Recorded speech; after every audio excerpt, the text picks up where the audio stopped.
Hello everyone and welcome to UGC NET mentor guys. आज की इस वीडियो में हम एनालिसिस करेंगे 1 जनवरी को हुए एग्जाम का फर्स्ट शिफ्ट वाले का। ये एक एनालिसिस वीडियो है जिसमें हम कुछ टॉपिक समझेंगे प्लस उनके कुछ आंसर भी देखेंगे। इसके अलावा मैं एक और वीडियो लेके आऊंगा कुछ देर में भी 1 से 2 घंटे में, जिसमें हम डिटेल में समझेंगे कि किस तरह के क्वेश्चन पूछे गए थे। हम एग्जैक्ट क्वेश्चन आपको आंसर के साथ बताएंगे बिकॉज स्टूडेंट्स के साथ पूछ करके डिस्कस करके ही हम उस वीडियो को बनाएंगे। तो मेक श्योर चैनल को सब्सक्राइब जरूर कर लीजिए गाइस। आज के एग्जाम में मॉर्निंग शिफ्ट में डीआई जो पूछा गया था काफी इजी था। स्टूडेंट्स बता रहे हैं कि इतना इजी था कि एक 8th 9th क्लास का स्टूडेंट भी कर लेगा, मतलब इतना इजी क्वेश्चन पूछ लिया। आरसी भी इजी था, डायरेक्ट क्वेश्चन बन रहे थे। क्वेश्चन जो पूछे गए थे वो डायरेक्ट आपके जो रीडिंग कॉम्प्रिहेंशन था, कॉम्प्रिहेंशन जो था उसी में से मिल गए थे। वैलिडिटी फ्रॉम रिसर्च से क्वेश्चन बना था। पॉलिसी पे क्वेश्चन पूछा गया था। इसके अलावा इंडियन लॉजिक पे क्वेश्चन पूछा गया था। तो गाइस देखिए, पॉलिसी और इंडियन लॉजिक दो ऐसे टॉपिक हैं जो कि हमेशा हर शिफ्ट में बनेंगे ही बनेंगे। इसके अलावा स्क्वायर पोजीशन हो गया, यहाँ से भी क्वेश्चन बनते ही बनते हैं। तो गाइस देखो, इन सभी टॉपिक को मैंने एक सिंगल क्लास में कवर किया हुआ है। एक अगर आप एक सिंगल क्लास देख लेंगे जिनके एग्जाम अभी होने बाकी हैं, तो आप एक सिंगल क्लास इन सभी टॉपिक को कवर कर सकते हो। बहुत बड़ी क्लास नहीं है, 52 मिनट की क्लास है। तो आप इस क्लास को जरूर देखिए जिनके एग्जाम अभी होने बाकी हैं। जिन्होंने देखा होगा वो आराम से इस क्वेश्चन का आंसर करके आए होंगे। ये रिवीजन सीरीज 3.0 की हमारी क्लास नंबर 6 है। इस रिवीजन सीरीज 3.0 की जो कंप्लीट प्लेलिस्ट है उसका लिंक मैं इसी वीडियो के description box and comment box में दे दूंगा। इसके अलावा गाइस देखो, आज के एग्जाम में ब्लूम्स टैक्सोनॉमी पे क्वेश्चन पूछा हुआ था और कल भी इस टॉपिक के ऊपर क्वेश्चन पूछा गया था। और guys believe me, upcoming session में भी इस टॉपिक के ऊपर क्वेश्चन पूछा जाएगा बार बार रिपीटेड मोड में। काफी इंपॉर्टेंट टॉपिक है। तो ब्लूम्स टैक्सोनॉमी के ऊपर ऑलरेडी मैंने क्लास ले ली है, लेकिन मैं प्लान कर रहा हूँ कि आज में मैं एक क्लास और डाल दूंगा छोटी सी 10 मिनट की बना के, जिसमें मैं थोड़ा एक्सप्लेन कर दूंगा कि ब्लूम्स टैक्सोनॉमी क्या होती है, कैसे होती है और किस तरह के पीवाईक्यूज पूछे जा सकते हैं, इसके अंदर किस तरह के क्वेश्चन बनते हैं। तो पीवाईक्यूज के थ्रू मैं आपको समझा भी दूंगा। ब्लूम्स टैक्सोनॉमी ने जो आपकी लर्निंग एंड टीचिंग होती है उसको इन्होंने कुछ स्टेजेस में डिवाइड किया था, मतलब एक कैटेगराइज किया था। तो पहले नंबर पे आती है रिमेंबर, फिर अंडरस्टैंड, फिर अप्लाई, फिर एनालाइज, फिर इवेल्युएट, देन क्रिएट। स्टार्टिंग जब हम बच्चे होते हैं तो हम रिमेंबर से स्टार्ट करते हैं, हम रट्टा मारते हैं, मेमोराइज करते हैं, चीजों को रिपीट करके सीखते हैं। और जब हम टॉप लेवल पे आते हैं नॉलेज गेन करते करते, तो हम चीजों को क्रिएट करना स्टार्ट कर देते हैं। सपोज करो पीएचडी का आप डिग्री कर रहे हो तो फिर एकदम टॉप लेवल हो गया जहाँ पे आप रिसर्च करके कुछ नया क्रिएट करने की कोशिश कर रहे हो। तो इन्होंने इस तरीके से कैटेगराइज किया था। बाकी डिटेल में मैंने वीडियो बना रखी है, तो एक बार मैं और वीडियो बना दूंगा आज में। ग्रीन हाउस गैस पे क्वेश्चन पूछा हुआ था गाइस, और कार्बन डाइऑक्साइड। अच्छा, आप लोग याद कर लीजिए, ग्रीन हाउस गैसेज जो यहाँ पर लिस्ट मैंने बता रखी है ये आपकी क्योटो प्रोटोकॉल के अंदर गिवन है। क्योटो प्रोटोकॉल जो है ग्रीन हाउस गैसेज को लिमिट करने की बात करता है। और क्योटो प्रोटोकॉल के अंदर ये 7 गैसेज मेंशन है। पहले 6 हुआ करती थी, बाद में 7 हो गई हैं। अब आप इनके नाम याद कर लीजिए और कौन सी गैस किस वजह से होती है, क्या प्रॉब्लम क्रिएट करती है, ये भी मेंशन है। तो आप वीडियो को पॉज करके इसको गो थ्रू कर सकते हैं। यहाँ से एग्जाम में क्वेश्चन कल भी पूछा गया था, कल इन 3 गैसेस पे क्वेश्चन पूछा गया था और आज भी क्वेश्चन बना है। तो I am sure upcoming session में भी क्वेश्चन बन सकता है। तो आप इस वीडियो को पॉज करके इसको एक बार गो थ्रू कर लीजिए जल्दी से। और इनफैक्ट नाम ही याद कर लो, सातों के सातों के नाम याद कर लो कि ये जो लिस्ट है ये ऑफिशियल लिस्ट बता रहा हूँ मैं, जो क्योटो प्रोटोकॉल के अंदर गिवन है। स्वयं का ईयर पूछा हुआ था, तो गाइस देखो, स्वयं प्रभात दोनों ही 2017 में स्टार्ट किए गए थे। इसकी फुल फॉर्म याद कर लीजिए, study webs of active learning for young aspiring minds. आज एक क्वेश्चन पूछा गया था एनईपी 2020 के ऊपर, जिसमें 6% जीडीपी से रिलेटेड क्वेश्चन था। तो ऐसे देखो, ये एनईपी 2020 के अंदर टारगेट है कि हमारा जो पब्लिक एक्सपेंडिचर हो एजुकेशन के ऊपर वो एटलीस्ट 6% होना चाहिए जीडीपी का। जबकि ऐसा है नहीं, करंट स्पेंडिंग जो चल रही है तो गवर्नमेंट इसको अभी जो फिलहाल कर पा रही है वो 3 to 4% कर पा रही है जीडीपी का। रिसेंट डेटा जो कि अभी रहा 2025-26 का, वो इंडिकेट करता है कि 4.6% खर्च किया गया जीडीपी का, जो कि अभी भी गोल से नीचे, हमें 6% तक पहुंचना है। इसके अलावा एक और टारगेट है जो कि आपको याद कर लेना चाहिए, अपकमिंग एग्जाम में पूछा जा सकता है। 100% ग्रोस एनरोलमेंट रेशियो अचीव करने का टारगेट है स्कूल एजुकेशन के अंदर 2030 तक। और 50% टारगेट है अचीव करने का हायर एजुकेशन के अंदर 2035 तक। ये दो अदर गोल्स हैं जो कि आपको याद कर लेने हैं, एग्जाम में इससे रिलेटेड क्वेश्चन बन सकता है। आज के एग्जाम में नंबर सिस्टम के ऊपर भी क्वेश्चन पूछा गया था। तो नंबर सिस्टम आपको पता होना चाहिए, कन्वर्जन बाइनरी का डेसिमल में, डेसिमल का बाइनरी में। इसके अलावा जो पॉइंट वाले, दशमलव वाले हैं, माइनस वाले, कैसे इनको कन्वर्ट करना चाहिए। तो ये छोटी सी क्लास है, अगर आप इस क्लास को देखेंगे तो आई एम श्योर ये जितने भी नंबर कन्वर्जन की क्वेश्चन है उनको आप छोड़ के नहीं आएंगे, आराम से बन जाएगा आपसे क्वेश्चन। तो इस वीडियो का लिंक दे दूंगा मैं डिस्क्रिप्शन बॉक्स, कमेंट बॉक्स में। अदरवाइज आप यूट्यूब पे भी सर्च कर सकते हो। सर्च कैसे करना है, सिंपल तरीके से सर्च करना है, जो हमारे चैनल का नेम है यूजीसी नेट मेंटोर, ये चैनल का नेम लिखना है आपको यूट्यूब पर, आगे लिख देना बाइनरी। ऐसे लिख करके सर्च करोगे तो वीडियो आ जाएगी। इसको आप जरूर देखें एग्जाम में जाने से पहले, जिनके एग्जाम अभी होने बाकी हैं, बिकॉज इससे रिलेटेड क्वेश्चन बन रहे हैं। हाइड्रो पावर पे क्वेश्चन पूछा गया था, सैम्पलिंग पे क्वेश्चन पूछा हुआ था। गाइस देखो, सैम्पलिंग अगेन काफी इंपॉर्टेंट टॉपिक है, मैंने कल ही आप सभी के साथ डिस्कस किया था इस टॉपिक को। और ये मैंने कहा डिस्कस किया था, अगर आपने मेरी क्लास देखी होगी, मैंने आपको बताया था कि पेपर 1 का जो मैंने प्रिडिक्शन किया था कल on the basis of exam analysis, इसमें मैंने बताया था कि सैम्पलिंग भी आएगा पैरामेट्रिक नॉन पैरामेट्रिक टेस्ट भी इंपॉर्टेंट है। इसके अलावा मैंने स्वयं भी पढ़ाया था कल आपको। इसके अलावा और आपका जैसे टाइप्स ऑफ कम्युनिकेशन वो भी मैंने इसके अंदर कवर किया है। तो इसी इन सभी से रिलेटेड क्वेश्चन जो है आज पूछे गए हैं, और जो जैसे कि मैंने कल बताया भी था कि इस पे क्वेश्चन बन सकते हैं, सेम वही हुआ है, वैसा ही हुआ है, इन पे क्वेश्चन बने हैं। अच्छा, हो सकता है कि आपको ये विजिबल ना हो, तो मैं एक बार आपको पढ़ के बता देता हूँ। प्रोबेबिलिटी सैंपलिंग में आते हैं simple random sampling, stratified, cluster, systematic, multi stage. मैं दोबारा एक बार रिपीट कर देता हूँ। प्रोबेबिलिटी में आते हैं simple random sampling, stratified, cluster, systematic, multi stage, ये सब प्रोबेबिलिटी सैंपलिंग में आ जाएंगे। नॉन प्रोबेबिलिटी में आ जाएगा quota sampling, snowball sampling, judgement and convenience. दोबारा बता देता हूं मैं, quota sampling, snowball sampling, judgement and convenience sampling, ये आ जाएंगे आपके नॉन प्रोबेबिलिटी में। तो इनके याद कर लीजिए, इससे रिलेटेड क्वेश्चन बन रहे हैं। And guys again, RAM ROM registers, इनकी स्पीड बार बार पूछी जा रही है कि कौन ज्यादा स्पीड से काम करता है। तो सबसे सबसे स्लो काम करता है secondary memory and mass storage जो होती है, फ्लैश हार्ड डिस्क या एचडीडी भी आप कह सकते हो। इसके बाद प्राइमरी मेमोरी, मेन मेमोरी काम करती है उससे ज्यादा स्पीड में, फिर उससे ज्यादा स्पीड में कैश मेमोरी काम करती है, फिर उससे भी ज्यादा स्पीड में सीपीयू रजिस्टर्स काम करते हैं। तो ये हिरैर्की है जो कि आपको याद कर लेनी है। इसके ऊपर भी क्वेश्चन पूछा गया आज के एग्जाम में। टाइप्स ऑफ कम्युनिकेशन पे क्वेश्चन पूछा होगा। इस देखो, मैंने कल ही पढ़ाया था और आपको बताया भी था कि इस पे क्वेश्चन बनेगा। आपको यकीन नहीं हो रहा तो मैं बताता हूँ। देखो, ये क्लास मैंने कल ली थी आप सभी के लिए। मैंने कहा था ये पेपर का प्रेडिक्शन है, एक्सपेक्टेड टॉपिक है जो पूछे जाएंगे। और इसी क्लास के अंदर आप देखेंगे, मैं नीचे की तरफ लेके आता हूँ आपको। ये देखो, मैंने कल ये भी कराया था, सैम्पलिंग टेक्निक आपको समझाई थी। और प्लस आप देखेंगे, मैंने देखो कहा था कि ट्रेन से रिलेटेड क्वेश्चन बनेगा, और गाइज आज ट्रेन से रिलेटेड क्वेश्चन पूछा गया है। और कल ही मैंने आपको समझाया था, इसको सॉल्व करके भी समझाया था कि जिन स्टूडेंट्स ने समझ लिया होगा, आई एम श्योर उन्होंने कर दिया होगा आंसर। ये रहा देखो, टाइप्स ऑफ कम्युनिकेशन, मैंने कल ही आपको ये टॉपिक करवाया है। और मैंने कहा था कि ये टॉपिक काफी ज्यादा इंपॉर्टेंट है, अपकमिंग सेशन में बन सकता है। गाइस देखो, बन गया टाइप्स ऑफ कम्युनिकेशन। ये कल ही मैंने आप सभी को एक्सप्लेन किया था। चलो मैं बता देता हूँ दोबारा से। तो गाइस देखो, टाइप्स ऑफ कम्युनिकेशन में अगर हम बात करें बेस्ड ऑन रिलेशनशिप, तो इंट्रापर्सनल, जब आप खुद से कम्युनिकेट करते हैं, अपने आप से अपने आप में बात करते हैं, खुद से बात करते हैं ना कि मैं पढ़ाई नहीं कर रहा हूँ, मुझे पढ़ाई करनी चाहिए, ये इंट्रापर्सनल कम्युनिकेशन है। ट्रांसपर्सनल मतलब जब हम गॉड से बात करते हैं, स्पिरिचुअल जाते हैं, जब हम मेडिटेशन करते हैं। इंटरपर्सनल का मतलब हो गया जब हम एक पर्सन से दूसरे पर्सन से बात करते हैं। ग्रुप का मतलब कि काफी लोग ग्रुप में बैठे हुए वो बात कर रहे हैं। मास का मतलब टेलीविजन हो गया, मीडिया हो गया, मतलब जहां पर जो टीवी एंकर होते हैं जो एक साथ करोड़ों लोगों को संबोधित कर रहे होते हैं, बात कर रहे होते हैं। ऑर्गेनाइजेशनल स्ट्रक्चर की बात करें तो फॉर्मल इनफॉर्मल हो सकती है कम्युनिकेशन आपकी। फॉर्मल का मतलब है कि आप कंपनी में, जैसे मैं प्रोफेसर हूं तो मैं एचओडी से बात करूंगा, एचओडी आगे प्रिंसिपल से बात करेंगे। तो फॉर्मल तरीके से हमें बात करनी होती है, और यहाँ पर बदतमीजी नहीं चलेगी, आराम से तमीज से तरीके से बात करनी पड़ेगी। गुड मॉर्निंग सर, कैसे हैं आप, इस तरीके से ग्रीट करना पड़ेगा। तो ये क्या है, फॉर्मल एजुकेशन। फॉर्मल एजुकेशन ही फॉर्मल कम्युनिकेशन। इनफॉर्मल की बात करें तो हम एज ए फ्रेंड आपस में बात करेंगे, जैसे मैं प्रोफेसर हूँ, मेरा फ्रेंड प्रोफेसर है, तो हम आपस में बात करेंगे, और भाई कैसा है तू। ये इनफॉर्मल कम्युनिकेशन होगी, मतलब हम इसमें हम कैसे भी बात कर सकते हैं, आपस में डिस्कस कर सकते हैं कुछ भी। बेस्ड ऑन डायरेक्शन, इसके ऊपर ज्यादा क्वेश्चन बन रहे हैं। कल भी इसके ऊपर क्वेश्चन बना था। डाउनवर्ड डायगनल पे क्वेश्चन पूछा हुआ था कल वाले एग्जाम में, डायगनल पे क्वेश्चन पूछा हुआ था। तो चलो मैं फटाफट से समझा देता हूँ।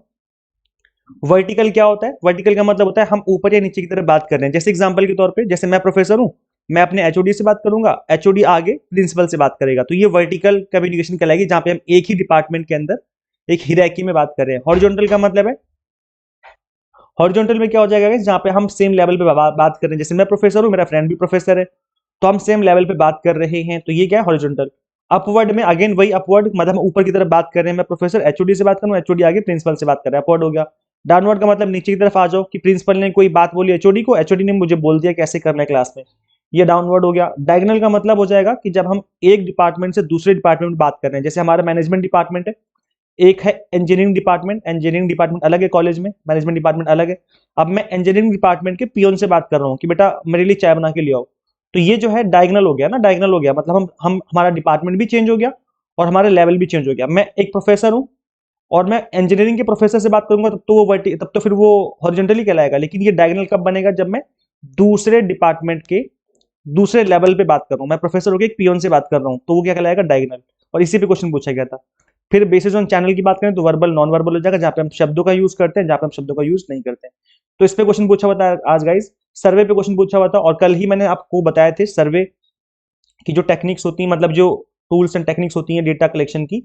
ये रहा, कल ही मैंने इसको एक्सप्लेन किया था कि जो डेटा कलेक्शन की टूल्स एंड टेक्निक्स होती हैं, interview, surveys, group discussion and observation, तो इन सभी को मैंने डिटेल में एक्सप्लेन कर दिया था कल ही आप सभी के साथ। इसके अलावा इनपुट आउटपुट डिवाइस के ऊपर आज क्वेश्चन पूछा गया था, तो ये लिस्ट है, आप याद कर लीजिए। इनपुट में आ जाएगा मॉडर्न। अच्छा, सिंपल सा लॉजिक समझिए। इनपुट का मतलब है कि हम कोई कमांड बाहर से अंदर की तरफ दे रहे हैं। मतलब जैसे सपोज करो मैं माउस अभी चला रहा हूँ ऐसे करके, तो ये माउस क्या है, इनपुट डिवाइस है, मतलब मैं बाहर से कर रहा हूँ और अंदर की तरफ वो कमांड जा रही है। और आउटपुट का मतलब है कि वो अंदर से बाहर की तरफ, आउट का मतलब बाहर जाना। जैसे स्क्रीन है तो स्क्रीन मतलब मुझे अंदर का जो भी लैप जो कंप्यूटर मुझे दिखाना चाहता है मुझे स्क्रीन पे दिखाएगा ना, तो वो कमांड अंदर से बाहर की तरफ जा रही होती है। तो इतना सिंपल सा लॉजिक समझ लीजिए, बाकी अब आप लोग खुद कर पाएंगे। ये इनपुट डिवाइस है सारे के सारे। तो मॉडर्न मॉडर्न हो गया camera, mouse, light pen, touch screen, CD DVD, pen drive, web camera, keyboard, BCR, joystick, scanner. ये आउटपुट डिवाइस हो जाएंगे screen, plotter, printer, speaker, headphone, earphone. ये सब क्या हो जाएंगे आपके आउटपुट डिवाइस। अच्छा याद रखिए स्क्रीन है जिसको हम टच नहीं कर सकते, कंप्यूटर अंदर से हमें बाहर की तरफ दिखा रहा है चीजें कि क्या चीजें शो करना चाह रहा है वो, है ना। और टच में हम, टच स्क्रीन में क्या होता है कि हम इसको टच करके कमांड भेज सकते हैं अंदर। जैसे मैं टच करूंगा तो वो चीज होना स्टार्ट हो जाएगी। तो टच स्क्रीन जो है वो हो जाएगी आपकी इनपुट डिवाइस, जबकि केवल स्क्रीन अगर होगा तो हो जाएगी आउटपुट डिवाइस, जो कि टच नहीं कर सकते। नॉर्मल स्क्रीन जो होती है वो आउटपुट डिवाइस हो जाएगी। ठीक है, समझ में आ गया। बाकी आप इसका स्क्रीनशॉट ले सकते हो याद करने के लिए। आगे बढ़ते हैं गाइस। इस पे सीक्वेंस पूछा हुआ था कम्युनिकेशन के ऊपर कि टीवी रेडियो पहले कौन बना, तो प्रिंट मीडिया सबसे पहले आया 1440। फिर रेडियो आया बाद में, मार्कोनी ने बनाया लेट 1890s में, अर्ली 1900 में। एंड देन टेलीविजन आया, बना था 1920 के आसपास। तो ये इसकी हिराकी हो जाएगी। और इस पे क्वेश्चन पहले भी लास्ट ईयर भी पूछा गया था। ग्रुप कम्युनिकेशन पे क्वेश्चन पूछा हुआ था, रेशियो पे क्वेश्चन था, यूएसबी के ऊपर क्वेश्चन था, यूनिवर्सल सीरियल बस इसकी फुल फॉर्म होती है, region industry standard for cable connector and communication protocol that allows computers and other electronic device to connect, transfer data and supply power। तो ये केबल होती है, जैसे मैं आपने यूज भी किया होगा, देखो ये रहा, ये होते हैं यूएसबी कनेक्टर। याद है ये जो मेरा माउस काम कर रहा है ना इस टाइम पर, ये मैंने यूएसबी से कनेक्ट कर रखा है लैपटॉप में। तो यूएसबी टाइप ए होता है, फिर टाइप बी होता है जिसमें थोड़ा सा गोल सा हो जाता है, और मतलब थोड़ा साइज छोटा हो जाता है। फिर यूएसबी माइक्रो होता है इस तरीके से, फिर यूएसबी मिनी होता है, फिर यूएसबी सी टाइप होता है जिसमें हमारा इस टाइम पर हम लोग मोबाइल चार्ज करते हैं, वो सी टाइप केबल होती है ना, याद करो जब जिससे आप लोग अभी चार्ज करते हैं मोबाइल फोन अपना, वो टाइप सी होती है। फिर एप्पल लाइटनिंग होती है जिसमें काफी स्पीड से डेटा ट्रांसफर होता है, और ये एप्पल वाले ज्यादातर प्रोडक्ट में यूज होती है। टीचिंग मॉडल क्रोनोलॉजी पूछी गई थी इसके ऊपर। मैक एंड आईसीटी से रिलेटेड क्वेश्चन पूछा था मैक के ऊपर। एजुकेशन ग्रांट पे क्वेश्चन था, एचईसीआई आई थिंक 4 वर्टिकल होते हैं, इससे रिलेटेड क्वेश्चन हो रहा होगा। 4 वर्टिकल कौन से होते हैं इनकी फुल फॉर्म याद कर लो, इस पे क्वेश्चन बन सकता है अपकमिंग सेशन में। इंपॉर्टेंट टॉपिक है ये, क्योंकि अभी एचईसीआई बन रहा है, यूजीसी खत्म होने वाला है। तो national higher education regulatory council, इसकी full form national accreditation council, NAC.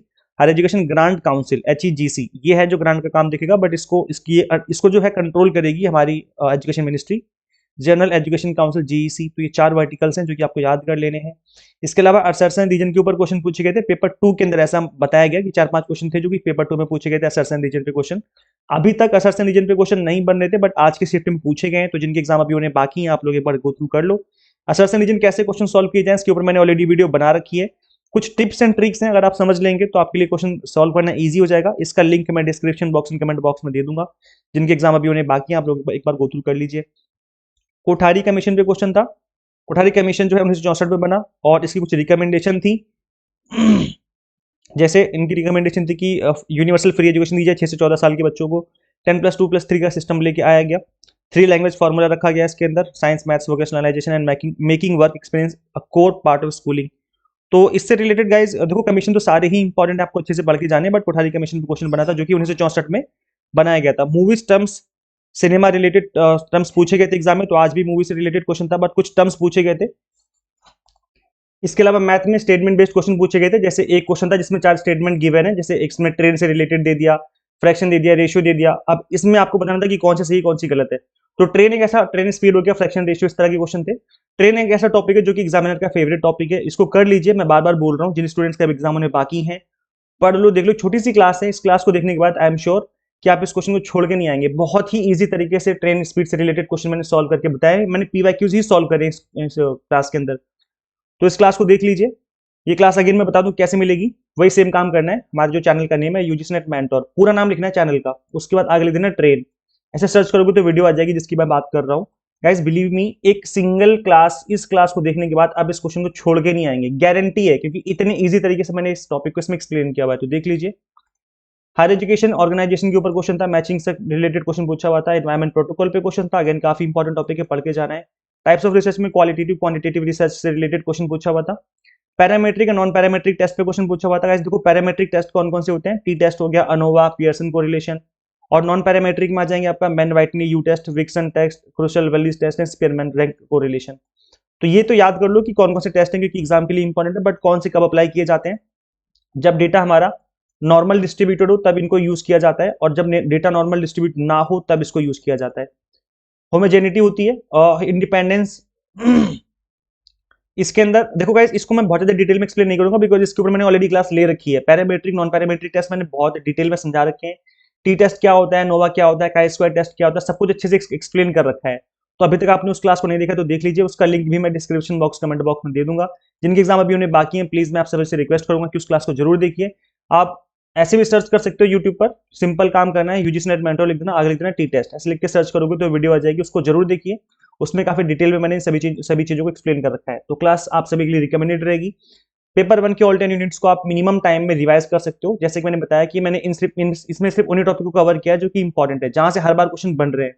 तो आप इस क्लास को जरूर देखिए, इसका लिंक भी मैं डिस्क्रिप्शन बॉक्स कमेंट बॉक्स में दे दूंगा। ओवरऑल जो पेपर था मॉडरेट लेवल का था, ना बहुत ईजी ना बहुत हार्ड, मॉडरेट लेवल के क्वेश्चन पूछा हुआ था आपके एग्जाम में।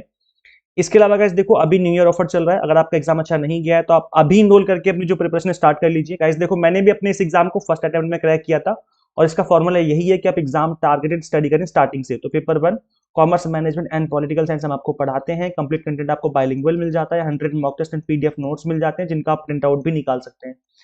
अभी जून 2026 और दिसंबर 2026 के लिए एग्जाम टारगेटेड कोर्सेज अवेलेबल करवा दिए हमने। न्यू 20 कूपन कोड है, जैसे अप्लाई करेंगे फीस रिड्यूस हो जाएगी। मैं बता दूं दोबारा से कि जो एक्स्ट्रा 20% डिस्काउंट चल रहा है, न्यू ईयर ऑफर है, आज रात 12 बजे तक है। 1 और 2 जनवरी को हमने 2 दिन के लिए सिर्फ अवेलेबल कराया है, उसके बाद ये ऑफर अवेलेबल नहीं रहेगा। तो फटाफट से इनरोल कर लीजिए। इसके बाद अगर कोई ऑफर आएगा भी तो 10% ही आएगा। अभी 20%, ये ईयर में एक बार ही ऑफर आता है न्यू ईयर पे। तो आप इसको अवेल कर सकते हैं और अपनी जो प्रिपरेशन है वो स्टार्ट कर सकते हैं मिनिमम फीस में। करना क्या होगा, सिंपली गूगल प्ले स्टोर से एग्जाम मेंटर ऐप इंस्टॉल कर लेनी है। अगर आप iOS यूजर है तो उसका लिंक हमने आपको अलग से इसी वीडियो के description box and comment box में दे दिया है। Share this video with all UGC net aspirants and subscribe for UGC net update and PhD related updates. Guys इस वीडियो में इतना ही, मिलते हैं फिर नेक्स्ट वीडियो में। Thank you.